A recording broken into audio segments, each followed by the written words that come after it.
सो hey guys, welcome back. आज हम शुरू करने वाले हैं may I ask for one final thing season 1 episode 2 का एक्सप्लेनेशन। एपिसोड की शुरुआत में हम काइल को जमीन पर गिरा हुआ देखते हैं और उसके साथ मौजूद बाकी लोगों की हालत भी बेहद खराब होती है। दूसरी तरफ स्कारलेट का भाई और जूलियस नजर आते हैं। स्कारलेट का भाई गुस्से में कहता है, तुमने ये क्या कर दिया? क्या तुम अपने गुस्से पर कंट्रोल नहीं रख सकती? वहीं जूलियस स्कारलेट से पूछता है, आखिर तुमने इतना खतरनाक काम किया ही क्यों? तुमने अकेले ही सबको क्यों पीट दिया? इस पर स्कारलेट बताती है कि वह तो यहाँ सामान्य तरीके से आई थी, लेकिन काइल ने पहले उससे सगाई तोड़ दी और फिर उसके बारे में उल्टा सीधा बोलने लगा। यही सुनकर वह अपना कंट्रोल खो बैठी और उसने सबकी धुलाई कर दी। यह सुनकर दोनों का रिएक्शन काफी अजीब होता है। जूलियस हंसने लगता है जबकि उसका भाई परेशान होकर कहता है, अब मैं पिताजी को क्या मुंह दिखाऊंगा?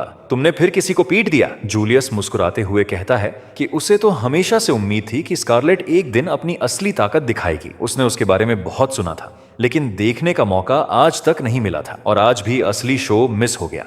इसी बीच स्कारलेट को चक्कर आने लगते हैं। उसे आवाजें धुंधली सुनाई देती हैं और अचानक वह बेहोश होकर गिर पड़ती है। जूलियस उसे संभाल लेता है, लेकिन वह कुछ बोल नहीं पाती। इसके बाद सीन 3 दिन आगे शिफ्ट हो जाता है। स्कारलेट अपनी आंख खोलती है और कहती है, फिर वही घंटी की आवाज। बचपन से मैं इसी से जागती आई हूँ। जैसे ही वह जागती है उसे महसूस होता है कि कोई उसके सीने पर बैठा है और उसके हाथ में एक चाकू है। स्कारलेट हैरान होकर बोलती है, क्या मैं अभी अभी जगी हूँ और तुम मुझे मारने आ गए? वह आदमी कहता है, माफ करना, मेरे पास बेकार की बातें करने का टाइम नहीं है। जैसे ही वह हमला करने जाता है, स्कारलेट उसे जोरदार मुक्का मार देती है और बोलती है, अभी ठीक से उठी भी नहीं हूं। और लोग गुड मॉर्निंग कहने के बजाय मारने आ जाते हैं। तभी उसका भाई कमरे में आता है और माथा पकड़कर कहता है, यार तुम उठते ही फिर शुरू हो गई। वह उसके पास बैठकर बताता है कि वह पूरे 3 दिन बाद होश में आई है और जागते ही उसने फिर किसी को पीट दिया। स्कारलेट माफी मांगती है, लेकिन वह कहता है, माफी से काम नहीं चलेगा, वादा करो कि अब किसी को नहीं मारोगी। स्कारलेट साफ मना कर देती है। इस पर उसका बड़ा भाई लियो कहता है, कम से कम ऐसा तो दिखाओ कि तुम्हें पछतावा है। वह अनमने ढंग से हाँ बोल देती है। इसी बीच जूलियस आता है और मजाक में कहता है, ओह तो आखिर हमारी क्वीन जाग ही गई। सीन बदलता है और अब तीनों साथ बैठकर चाय पी रहे होते हैं। जूलियस बताता है कि स्कारलेट की वजह से बड़ा फायदा हुआ है। जिन लोगों को उसने पीटा था उनमें से कई सरकार से जुड़े थे और वे अवैध गुलामी का धंधा चला रहे थे। उनकी गिरफ्तारी हो चुकी है। स्कारलेट पूछती है, काइल का क्या हुआ?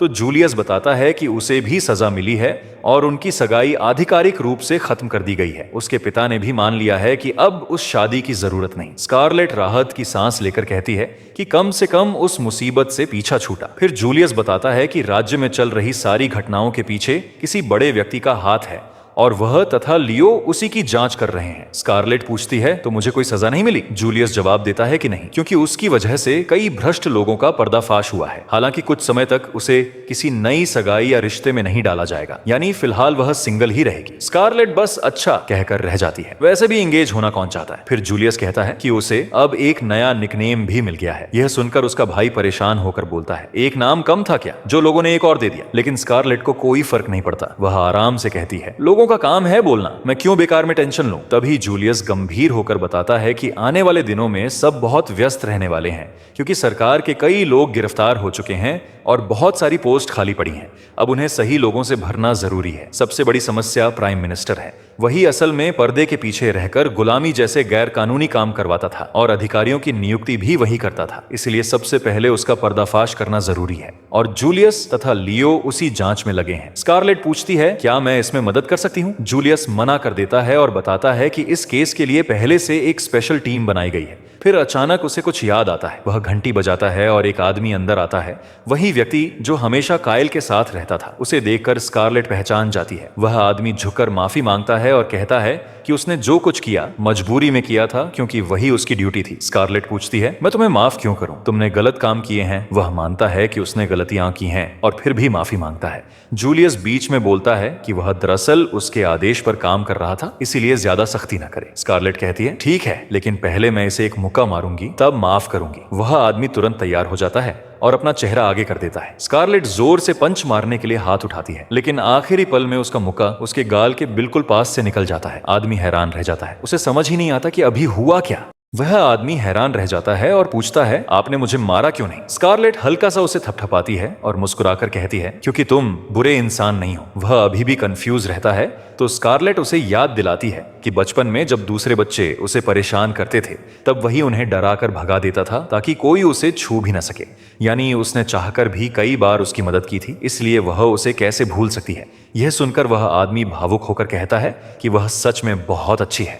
इसके बाद स्कारलेट कहती है कि अब वह बाहर जाना चाहती है, उसे अपनी एकेडमी के दोस्तों से मिलना है, वे लोग जरूर परेशान होंगे। और अब जब कायल उसकी जिंदगी में नहीं है तो वह उनके साथ खुलकर समय बिता पाएगी। तभी कुछ लोग आकर बताते हैं कि सुबह जो लड़की उस पर हमला करने आई थी उसके पीछे भी प्राइम मिनिस्टर का हाथ हो सकता है। स्कारलेट पूछती है, क्यों? वे कहते हैं, आप खुद उससे पूछ लीजिए। सीन बदलता है। स्कारलेट एक कमरे का ताला खोलती है लेकिन अंदर कैदी गायब होता है, सिर्फ उसके कपड़े पड़े होते हैं। तभी एक जानवर उस पर झपटता है। पहले वह बिल्ली लगता है, फिर समझ आता है कि वह कुत्ता है। स्कारलेट शांत होकर कहती है, ये अजीब हरकतें बंद करो और अपने असली रूप में आ जाओ, मेरे पास समय नहीं है। और अचानक वह कुत्ता इंसान में बदल जाता है, वही लड़का जिसने सुबह उस पर हमला किया था। स्कारलेट चौंकती है, ओह तो तुम लड़के हो? वह जवाब देता है, जो भी हूं, मेरा काम तुम्हें मारना है और मैं अपना काम पूरा करूंगा। स्कारलेट उसके सीने पर बना गुलामी का निशान देख लेती है और समझ जाती है कि उसे जबरन भेजा गया है। वह कहती है, तुम एक गुलाम हो और तुम्हें प्राइम मिनिस्टर ने भेजा है। अगर मैं तुम्हें इस बंधन से आजाद कर दूं तो क्या तुम सच बता दोगे? लड़का कुछ देर सोचता है और आखिरकार मान जाता है, ठीक है, अगर तुम मुझे आजाद कर दोगी तो मुझे जो भी पता है मैं सब बता दूंगा। स्कारलेट सहमत हो जाती है। वह अचानक उसे खींचकर जमीन पर गिरा देती है, उसके ऊपर बैठती है और कहती है, बस शांत रहो, मुझे अपना काम करने दो। वह उसके सीने पर हाथ रखती है और बोलती है,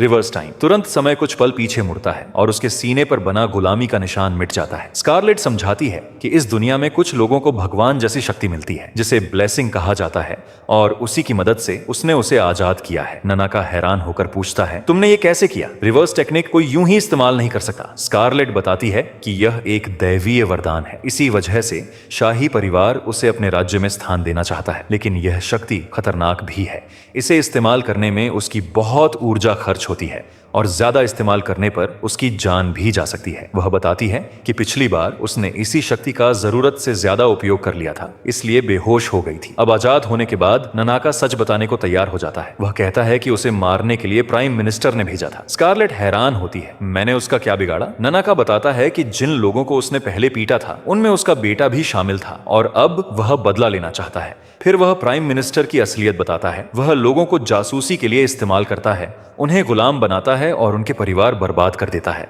यह सुनकर स्कारलेट तुरंत कहती है, तो फिर चलो उसे खत्म ही कर देते हैं। और वह सच में उसी वक्त निकलने लगती है। ननाका उसे रोकता है और कहता है, अकेले जाना बेकार है, तुम अभी उसका कुछ नहीं बिगाड़ पाओगी। लेकिन स्कारलेट सुनने वालों में से नहीं होती। तब वह उसे बताता है कि कुछ ही दिनों में गुलामों की तस्करी होने वाली है और वहीं से उन्हें उसके खिलाफ पक्का सबूत मिल सकता है। अगर वे वहां पहुंच जाएं तो असली गुनहगारों को रंगे हाथों पकड़ा जा सकता है। ये काम हर महीने होता है। स्कारलेट कहती है, मैं एक महीना इंतजार नहीं कर सकती। ननाका जवाब देता है, जरूरत भी नहीं, अगला सौदा अगले हफ्ते ही होने वाला है। स्कारलेट मान जाती है, ठीक है, मैं अगले हफ्ते तक रुक जाती हूँ। फिर ननाका उससे एक एहसान मांगता है। वह चाहता है कि वह उसे भी अपने साथ ले चले। स्कारलेट याद दिलाती है कि वह तो पहले उसी के लिए काम करता था, लेकिन ननाका बताता है कि वह उसकी नौकरी नहीं बल्कि मजबूरी थी।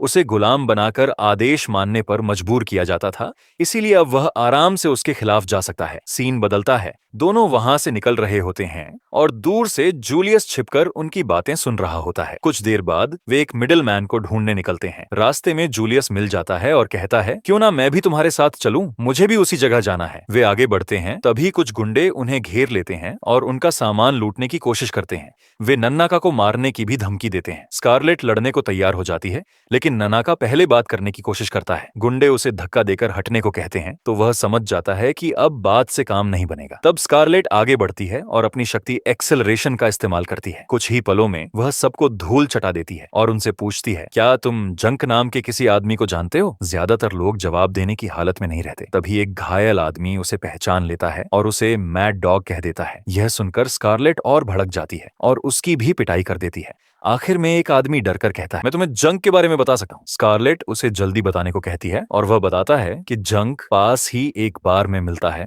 बस उसे छोड़ दिया जाए। स्कारलेट कहती है ठीक है, और फिर उसे एक जोरदार मुक्का मारकर बोलती है, लो छोड़ दिया। सीन बदलता है, तीनों अब उस बार के सामने खड़े होते हैं। जूलियस कहता है अब मेरी बारी है, जंक से सच में निकलवाऊंगा। कहाँ होने वाला है ये पूरा ट्रेड? स्कारलेट मान जाती है। जूलियस अंदर जाता है और कुछ देर बाद बाहर लौट आता है। स्कारलेट तुरंत पूछती है, तो क्या उसने बता दिया? तुमने उसका हाथ पैर तोड़ा या उसे पीटा? जूलियस हंसते हुए कहता है, अरे नहीं। इतना सब करने की जूलियस हंसते हुए कहता है, जरूरत नहीं पड़ी, मैंने उसे बस ब्लैकमेल किया और उसने सब बता दिया। वे ननाका से कहते हैं कि अब उसे उन्हें उस स्लेव ऑक्शन में किसी तरह अंदर पहुंचाना होगा। ननाका भी हामी भर देता है और इसी के साथ एपिसोड यहीं खत्म होता है। अगर वीडियो पसंद आई हो तो लाइक और सब्सक्राइब करना मत भूलना।